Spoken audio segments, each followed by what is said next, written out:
Hi, my name is Gerry Phifer, and my husband Dwight and I are the proud parents of a wonderful gay man. Open minds, open hearts, open doors. Really? This is an effective advertising campaign that's run on television and radio that tells people who we are. But is that true? Dwight and I come from such dissimilar backgrounds, as I grew up in a very strict Church of Christ household where we were told every Sunday who was going to hell, and homosexuals were at the head of the list. But there was just something about that that didn't ring true with me, and I couldn't believe that. I befriended several gay boys, we called them sissies when I was in school, because it just didn't seem right for people to pick on someone that couldn't take care of themselves. I befriended them, and my parents told me that I was going to hell, that I should shun them, and they were an abomination. I was rebellious, though, as my mother points out, and to this day I still have those gay friends. Dwight, on the other hand, grew up in the loving home of a Methodist minister and his wife, who were understanding and believed in helping the downtrodden.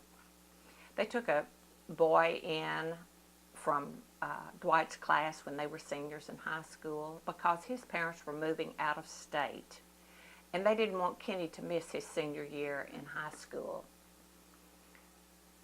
Ollie passed away several years ago, and she and Andrew, our gay son, had a very special connection, and we miss her dearly. Ernie, Dwight's dad, who was a retired Methodist minister and passed to his peacefulness a year and a half ago, and another man in his neighborhood used to deliver Meals on Wheels to the older folk, they called them. Ernie was 85 and Alan was 88 at the time. On Labor Day of 2006, Andrew, our 22-year-old son, came home for the holiday, we thought, but really to tell us he was gay. He muted the television and turned to us and said, "I have something to tell you. I want you to listen. I don't want you to interrupt. I am gay and have been living as a gay man in Dallas." He had graduated from college in Sherman in May. "I have known since I was a little boy that there was something different about me. But it wasn't until I got to the 7th grade that I figured out that difference. So I decided to throw myself into basketball and football, and I hated every moment of it. I could not change these feelings, so I decided I would just be the smartest kid in the class. I found theater in high school, and it saved my life. At that point, my grades were more important than pretending that I had a girlfriend, so I went to the junior-senior prom, Mama, for you, not because I wanted to. Sorry." Andrew graduated from high school valedictorian and became an Eagle Scout, and his project was not painting park benches or goalposts at the soccer field, but was in organ transplant, education, and sign-up because the service was badly needed. It was easy for Andrew to keep his secret with so many things going on. Andrew continued, "Everyone said I was driven. I left Jacksonville and went to Austin College, but I still kept my secret. Remember the summer before my senior year in college, I went to Williamstown for the acting company internship? It was then I discovered that homosexuality was not an issue. My internship at Theater 3 in Dallas made me so happy, but I knew the day was coming when I would come home and tell you. I came home over the 4th of July to tell you, but Daddy had just returned from a 90-mile 2-week hike with the Boy Scouts, and I didn't want to just drop this news on you and crawl in the car and drive off. I did not choose this. I did not. It's just the way I've always been. Dwight and I sat there dumbfounded, and Andrew turned back to the television. We went to him immediately and assured him that we loved him unconditionally and wanted him in our lives and that nothing had changed, but it had. It had changed. When he left that weekend, we were in a stupor. We were stunned. So we set about educating ourselves. I frantically called East Texas PFLAG, and Lou Ann Smoot responded immediately and invited us to the next PFLAG meeting and made sure there were other parents there for us to talk to. Since then, we are past presidents of the local chapter.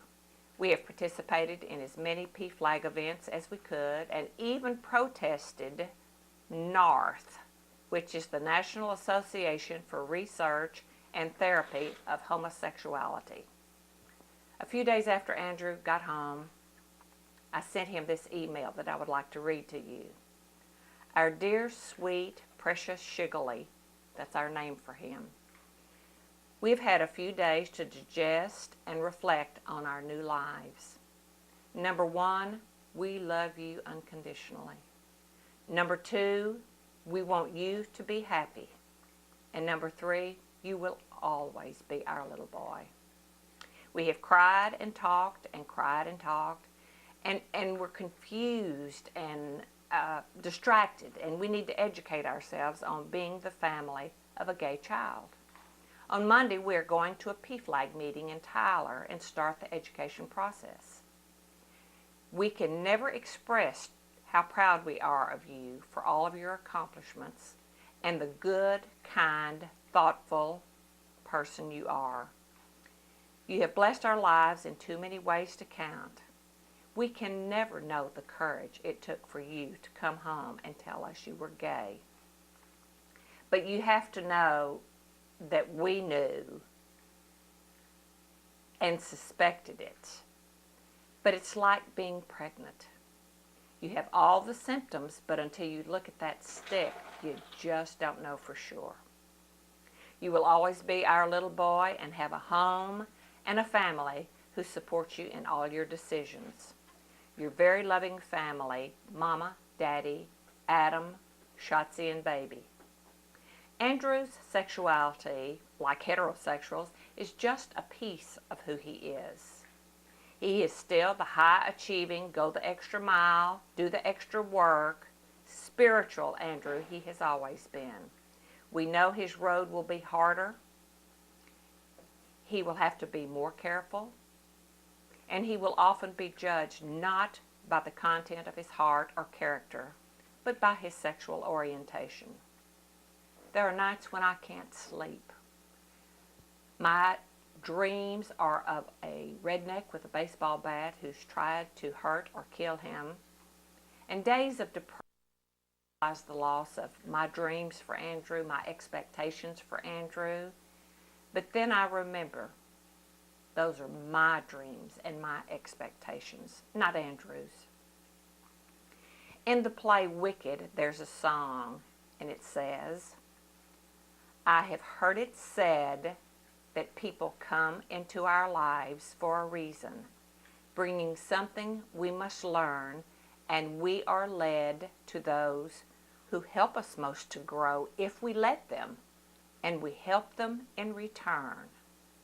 Well, I don't know if I believe that's true, but I know I'm who I am today because I knew you. Dwight and I feel so blessed for having each of our 3 sons.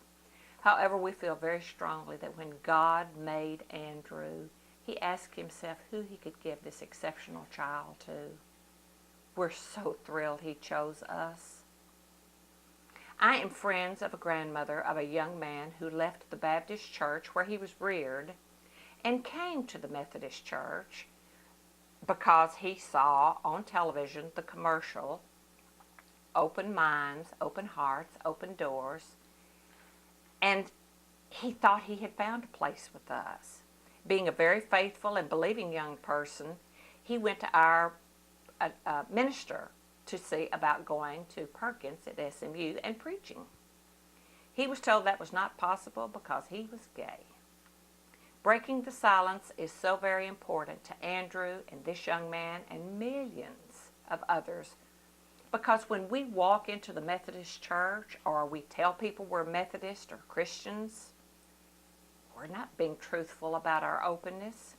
We say one thing and practice another and do nothing for the least of these brothers of mine. By the way, the young man who wants to serve God, he joined an Episcopal church in Tyler last month and has lost Methodism forever. Change is coming. It's coming.